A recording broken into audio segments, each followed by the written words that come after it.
S. C. Verma, Gauss law का numerical 6.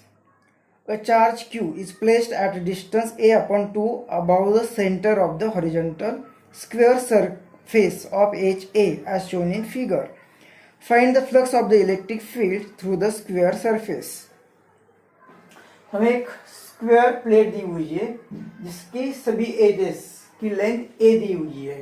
अब इस सरफेस के ऊपर a/2 इतने डिस्टेंस पर, मतलब इसकी एज a दी हुई है, तो आधे डिस्टेंस पर हमें एक चार्ज रखा हुआ है। अब उस चार्ज के कारण फ्लक्स थ्रू दिस सरफेस कितना होगा ये हमें बताना है।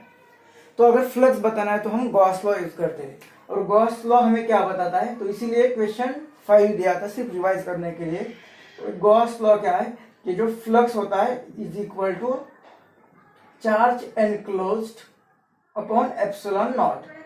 तो फ्लक्स पूछा है तो फ्लक्स हम बता सकते हैं, लेकिन यहाँ पे कंडीशन क्या है कि जो चार्ज दिया है वो एनक्लोज्ड सरफेस में चाहिए, और यहाँ पे हमें ओपन सरफेस, एक सरफेस दिया हुआ है और इसके ऊपर कहीं पे तो चार्ज रखा हुआ है, मतलब ये ओपन सरफेस हो गया, ये क्लोज्ड सरफेस नहीं है।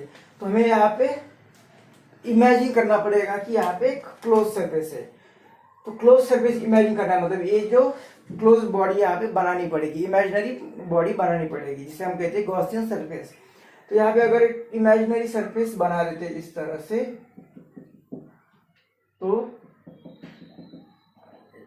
ये इमेजिनरी सरफेस से हमें एक क्लोज्ड बॉडी मिलेगी।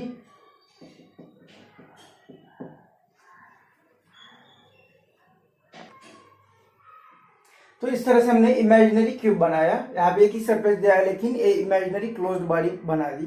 तो इस क्लोज बॉडी से जो फ्लक्स पास होगा वो फ्लक्स अब हम बता सकते हैं बाय गॉस लॉ कि flux is equal to charge enclosed in this closed body divided by epsilon not. मतलब अभी फ्लक्स जो आएगा, चार्ज एनक्लोज दिया हुआ है हमें Q अपॉन एप्सिलॉन नॉट, तो इतना फ्लक्स आएगा थ्रू दिस क्यूब। लेकिन हमें क्वेश्चन में कहा है कि फ्लक्स थ्रू सरफेस बताना है, इस सिंगल सरफेस। ये जो फ्लक्स हमने फाइंड किया वो क्यूब के लिए, कि क्यूब से इतना फ्लक्स पास होगा।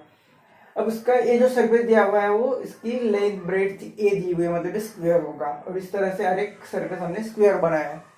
अब इसमें से फ्लक्स जो पास होगा सभी सरफेस से पास होगा, मतलब ये जो फ्लक्स होगा वो 6 सरफेस से पास हो रहा है।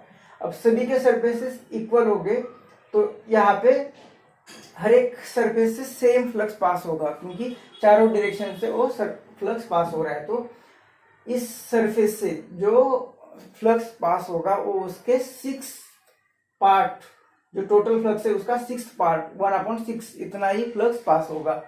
मतलब ये जो फ्लक्स होगा थ्रू दिस सरफेस, ये होगा क्यूब का जो फ्लक्स होगा थ्रू आउट ऑल सरफेसेस, तो इस सरफेस से उसका 6th पार्ट ही आ जाएगा, मतलब ये क्यूब का सरफेस अपॉन 6। तो इसे 6 से डिवाइड करेंगे तो Q अपॉन एप्सिलॉन नॉट, और इसे 6 से डिवाइड कर दिया, तो इतना फ्लक्स होगा थ्रू सिंगल सरफेस।